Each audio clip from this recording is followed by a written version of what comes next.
So hello student, आज के lecture में हम मिनिमाइजेशन ऑफ डीएफए देखेंगे।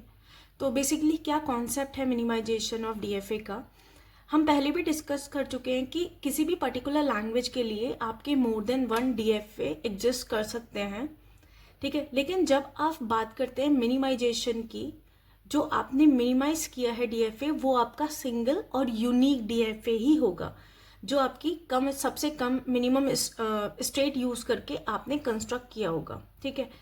अब आपको अगर मिनिमाइजेशन करना है डीएफए का, जो आपको गिवन डीएफए है, तो यहाँ पर दो मेथड हैं जो आपके सिलेबस में मेंशन है। एक है इक्विवेलेंस मेथड, एक है टेबल फिलिंग मेथड, जिसको माय-हिल-नेरूदा थ्योरम के नाम से भी जानते हैं। तो आपके पास यूनिवर्सिटी में दो तरीके हैं कि आपको स्पेसिफिकली कोई मेथड से आपको मिनिमाइजेशन बोला जाए, या फिर आपको नॉर्मली मेंशन है कि आप मिनिमाइज कीजिए डीएफए, वो आप किसी भी थ्योरम से और मेथड से कर सकते हैं। तो आपके ऊपर जो भी आपको कन्वीनियंट लग रहा है, सिंपल लग रहा है, उस मेथड से आप ट्राई कर सकते हैं। बट मेरे हिसाब से आप अगर मेंशन नहीं है यूनिवर्सिटी में, तो आप ट्राई कीजिएगा इक्विवेलेंस मेथड, जो आपका इजी और शॉर्ट मेथड है, ठीक है। तो इन दोनों मेथड से पहले हम स्टार्ट करें, उससे पहले एक दो बेसिक चीज़ें हैं जिसको आप एनालाइज कर लीजिए, अंडरस्टैंड कर लीजिए। सबसे पहले जब हम डीएफए की बात करते हैं तो वहाँ पर डेड स्टेट्स भी होती हैं और आपकी अनरीचेबल स्टेट्स भी हो सकती हैं। तो सबसे पहले आप मिनिमाइजेशन की कोई सी भी मेथड अप्लाई करें, उससे पहले ये देख लें कि आपके डीएफए में क्या डेड स्टेट है या फिर अनरीचेबल स्टेट्स हैं। तो पहले आप उनको रिमूव कीजिएगा।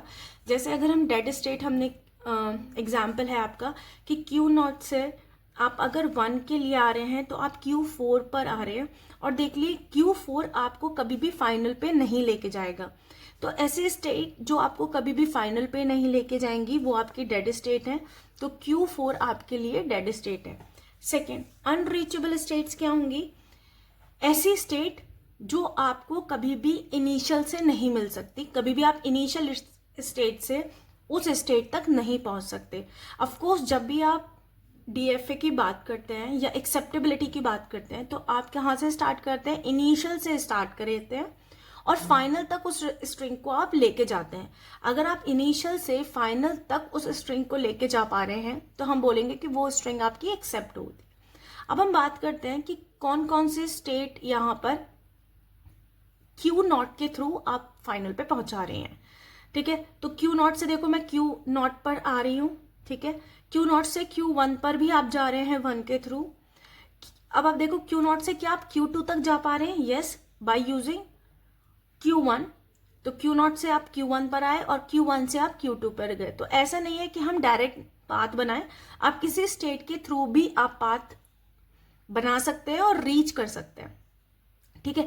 अब हम बात करते हैं, हमारी Q1 भी है, Q2 भी है। अब हम चेक करते हैं Q3 पर क्या आपका पाथ है Q नॉट से, इनिशियल स्टेट से।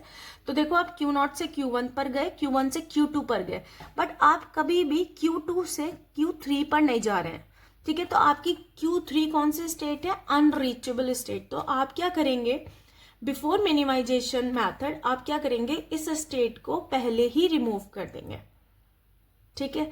तो ये कॉन्सेप्ट है आपका कोई भी मेथड स्टार्ट करने से पहले, कि आप ये देखेंगे कि आपके अगर डीएफए में अनरीचेबल स्टेट्स हैं तो पहले आप सबसे पहले उसको रिमूव कीजिए, फिर आप ट्रांजिशन टेबल बनाएं, ठीक है।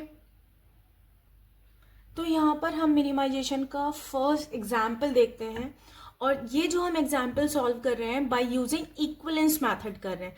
तो हमने लास्ट लेक्चर अभी देखा कि आपने कि इक्विवेलेंस मेथड है और दूसरा आपका टेबल फिलिंग मेथड है। तो हम फर्स्ट जो मैं आपको एक्सप्लेन कर रही हूँ वो बाय यूजिंग इक्विवेलेंस मेथड कर रही हूँ, ठीक है। तो बेसिकली क्या क्वेश्चन है, आपको मिनिमाइज करना है गिवन डीएफए। तो आप देख सकते हैं कि ये कंप्लीट डीएफए है, क्योंकि आप क्यू नॉट से 0 लेकर Q1 पर जा रहे हैं। यहाँ पे 1 के लिए भी पाथ है, Q1 पे भी 0 1 के लिए पाथ है। तो आप ये देखेंगे कि कंप्लीट डीएफए आपके पास गिवन है। तो सबसे पहले क्या करना है, स्टेप 1 में आप चेक करेंगे कि क्या आपके डीएफए में कोई डेड स्टेट या अनरीचेबल स्टेट है या नहीं। अगर है तो आप रिमूव करेंगे, बट आप यहाँ पर देखेंगे कि कहीं भी हर स्टेट पर आप रीच कर पा रहे हो इनिशियल स्टेट से। जैसे अगर मैं बात करूं तो Q1 Q नॉट से Q1 के लिए भी पाथ है, Q0 से Q3 के लिए भी पाथ है। अब आप चेक करते हैं क्या Q2 के लिए पाथ है। यस, क्योंकि आप Q0 से Q1 पर गए और Q1 से 0 लेकर आप Q2 पर भी आ पा रहे हैं। तो आप देख सकते हैं कि Q0 से Q2 के लिए भी पाथ है। अब हम बात करते हैं Q4 के लिए। तो आप देखेंगे कि Q0 से Q1 के लिए भी मूव है और Q1 से 1 के थ्रू आप Q4 पर भी पहुंच रहे हैं। तो यहाँ पर आप देख सकते हैं कि इसमें कोई भी अनरीचेबल स्टेट नहीं है।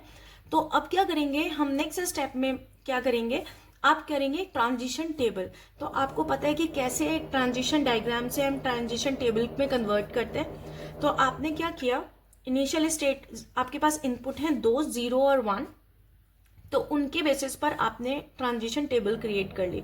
तो मैं इस ट्रांजिशन टेबल पर नहीं आ रही हूँ, ये सिंपल आपके मूवमेंट्स हैं कि आपने Q0 पर 0 लेके कहाँ मूव किया, Q0 पे 1 लेकर आपने कहाँ मूव किया। अब हम बात करते हैं कि इक्विवेलेंस मेथड में अब थर्ड स्टेप क्या करते हैं। तो थर्ड स्टेप में आप सबसे पहले आपको पता है कि आपके पास इनिशियल स्टेट है Q0 और फाइनल स्टेट है Q4। ठीक है, तो आप क्या करेंगे, यहां पर सबसे पहले लिखेंगे 0 इक्विवेलेंस। अब 0 इक्विवेलेंस में इसको मैं डिनोट कर सकती हूँ पाई नॉट से। तो ये रिप्रेजेंट कर रहा है इक्विवेलेंस और 0। आप क्या करते हैं, सबसे पहले जो भी आपकी फाइनल स्टेट होगी आप इसको सेपरेट कर लेंगे।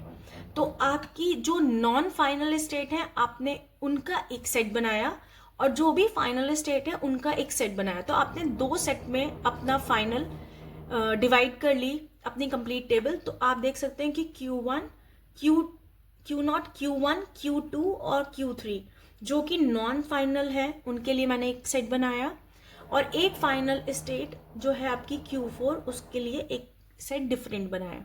तो सबसे पहले आपने 2 सेट में ब्रेक करा अपनी कंप्लीट टेबल को। जो एक है ये किसे रिप्रेजेंट कर रही है, नॉन फाइनल स्टेट्स, और ये क्या रिप्रेजेंट कर रही है, फाइनल स्टेट। ठीक है, अब हम 1 इक्विवेलेंस पे आते हैं। 1 इक्विवेलेंस में आप ये देखते हैं कि क्या हमें इस सारी स्टेट को एक ही सेट में रखना है या फर्दर उसको स्प्लिट करना है। अब स्प्लिट अगर करना है तो वो किस बेसिस पर करना है वो हम देखेंगे। तो पाई 1 रिप्रेजेंट कर रहा है 1 इक्विवेलेंस को। और अब आप देखेंगे सबसे पहले Q0 को देखिए आप कि Q0 पर अगर मैं 0 ले रही हूं तो कहां पर आ रही है, Q1, जो कि मेरी इसी पर है। तो Q0 किस पे आ रही है, Q1 पर। ठीक है, और Q0 1 लेकर कहां जा रही है, Q3 पर। तो अगेन आप 1 लेकर कहां जा रहे हैं, सेम सेट पे आ रहे हैं। ठीक है, तो Q0 कि जो भी 0 और 1 लेके सेट आ रहा है वो सेम सेट में आ रहा है। तो आपने Q0 का एक सेट बना लिया। अब जो जो स्टेट आपको सेम सेट में मिलेंगी उनका एक पेयर बनेगा और ऐसी स्टेट जो आपको डिफरेंट लेके जा रही हैं उनके लिए आप डिफरेंट सेट बनाएंगे। अब मैं चेक करती हूँ Q1, क्या Q1 Q0 के सेट में रहेगा या नहीं, वो डिपेंड करेगा कि Q1 के मूव्स क्या हैं। तो Q1 का 0 पर मूव है Q2। अब आप देखेंगे कि जो Q1 है वो Q2 पर आ रहा है। ठीक है, तो सेम सेट है आपका Q2। और अब आप देखेंगे कि Q1 1 लेकर Q4 पे जा रहा है। तो एक सेट था और Q1 डिफरेंट सेट पर जा रहा है। तो क्या मेरा Q0 के साथ Q1 रहेगा, नहीं, क्योंकि Q0 आपको 0 और 1 लेकर सेम सेट में आ रहे थे, जबकि Q1 जो है वो आपको फाइनल पे पहुंचा रहा है। ठीक है, तो मैं स्प्लिट करूंगी, एक सेट बनेगा Q0 का और एक सेट बनेगा Q1 का।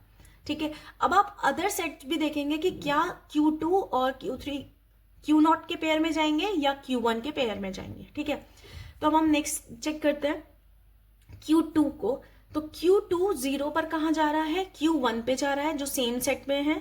और अगेन Q2 1 लेकर Q4 पे जा रहा है। तो आपने देखा था कि Q1 भी, अगर हम Q1 की बात करें और Q2 की बात करें तो Q1 और Q2 0 लेके Q2 पर जा रहे हैं और Q1 और Q2 भी आपके सेम सेट में और Q1 भी सेम सेट में है।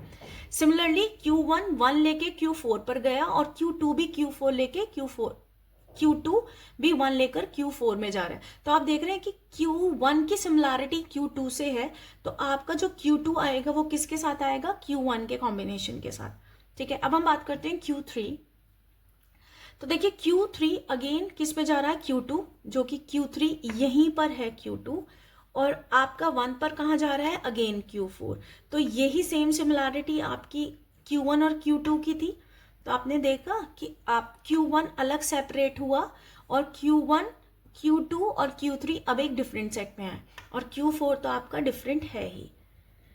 तो वन इक्विवेलेंस में अब आपके जो 4 स्टेट एक सेट की थी वो आपकी स्प्लिट हुई 1 और 3 में। ठीक है, अब हम चेक करते हैं 2 इक्विवेलेंस, क्या अभी और फर्दर डिवीजन होना है या आपका नहीं। और ये आप तब तक करते रहते हैं जब तक कि आपकी सेम सेट आपके इक्विवेलेंस मिल जाएंगे, तो आप स्टॉप कर देंगे। ठीक है, तो आप देखेंगे पाई 2 और इक्विवेलेंस 2। तो Q0 आप देखेंगे तो Q0 है 0 पर Q1 पर, तो देखेंगे Q0 यहाँ पर Q1 पर है और Q0 1 पर Q3 पर है। तो Q0 तो वैसे भी सेपरेट है, तो कोई दिक्कत ही नहीं है। अब मैं देखूंगी Q0, Q1 और Q3 को। तो Q1 0 लेकर Q2 पर है और Q1 1 लेके Q4 पर है। ठीक है, अगर Q2 Q3 भी यही पैटर्न फॉलो करेंगे तो हम अगेन इनको एक सेट में ही रखेंगे। तो अब हम चेक करते हैं Q2 को। तो Q2 0 पर Q1 पर है, सेम सेट में है, जो कि हो सकता है। तो Q1 की ही सिमिलैरिटी चल रही है और Q2 1 लेकर Q4 पर है। तो सिमिलर Q1 Q2 का एक ही पेयर रहेगा, क्योंकि पहले वो इसी सेट में आ रही है और 1 पे वो डिफरेंट पे जा रही है। अब हम चेक करते हैं Q3। तो Q3 0 पर Q2 पर है, जो कि अगेन इसी सेट का पार्ट है, और Q3 1 लेकर Q4 पर पहुंच रहे हैं। तो देखा आपने, स्प्लिट नहीं हुआ। अब हमारा Q1 Q2 और Q3 हमारा सेम सेट में रहा और Q4 आपका सेपरेट ऑलरेडी है। तो आपने देखा, जब आप कब स्टॉप करते हैं इक्विवेलेंस करना, जब आप देख रहे हैं कि Q इक्विवेलेंस जो आपका 2 था वो इक्वल है Q1 के, तब आप यहाँ पर स्टॉप कर देंगे। जब आपको डिवीजन बंद हो जाता है होना, तब आप यहाँ पर स्टॉप कर देंगे। अब फाइनल डीएफए क्या बनेगा, अब आप देखेंगे जो डीएफए बनेगा उनमें 3 स्टेट आपकी आई हैं। एक स्टेट है ये, एक कंबाइंड स्टेट है ये, और फाइनल स्टेट है ये। ठीक है, तो हम कैसे बनाएंगे। अब Q0 मेरी एक इनिशियल स्टेट जो कि एक सिंगल स्टेट है, जिसके भी पेयर में सेट है वो आपकी कंबाइन हो जाएगी। तो Q1 Q2 Q3, या तो आप इसका नाम ही ये दे दें या फिर आपके अकॉर्डिंग है कि आप इसको B नाम दे दें। ठीक है, और एक है आपकी Q4 जो कि है आपकी फाइनल स्टेट। आप देख सकते थे कि Q4 आपकी फाइनल स्टेट। तो अब मुझे मूवमेंट्स कैसे लेना है, तो सबसे पहले आप देखेंगे Q0 का मूवमेंट। तो Q0 पर आपको 0 पर कहाँ आ रहे हैं, Q1 पर। अब आप देखेंगे कि Q1 Q2 Q3 अब एक ही जगह है, तो आप 0 लेकर Q1 पर आ गए। अब Q0 1 लेकर कहाँ जा रहा है, Q3। अगेन आप देखेंगे कि Q3 भी इसी का पार्ट है, तो मैं ऐसे लिख सकती हूँ कि Q0 0 और 1 लेकर इसी स्टेट पर पहुंच रहा है। ठीक है, अब हम बात करते हैं Q1 Q2 Q3, क्योंकि अब ये तीनों की तीनों एक ही स्टेट है और अब ये क्या कर रही हैं कि Q1 का 0 पर मूवमेंट किया है Q2 पर, तो सेल्फ लूप ही आएगा। और Q1 Q2 Q3 तीनों स्टेट 1 पर 1 लेकर कहाँ पहुंच रही है, फाइनल पर। ठीक है, तो ये आपके मूव्स हैं। इसके बाद हम बात करते हैं Q4 की। तो Q4 0 और 1 दोनों लेके Q4 पे ही पहुंच रहा है। तो कुछ इस तरह का आपका ये कंप्लीट डीएफए बना। ये कंप्लीट है क्योंकि Q0 पर 0 1 के लिए भी पाथ है, इस स्टेट कंबाइंड स्टेट पर भी 0 1 के लिए पाथ है, और Q4 पे भी 0 1 के लिए पाथ है। तो ये है आपका कंप्लीट मिनिमाइजेशन, जबकि आपको गिवन डीएफए ये था। ठीक है, थैंक यू।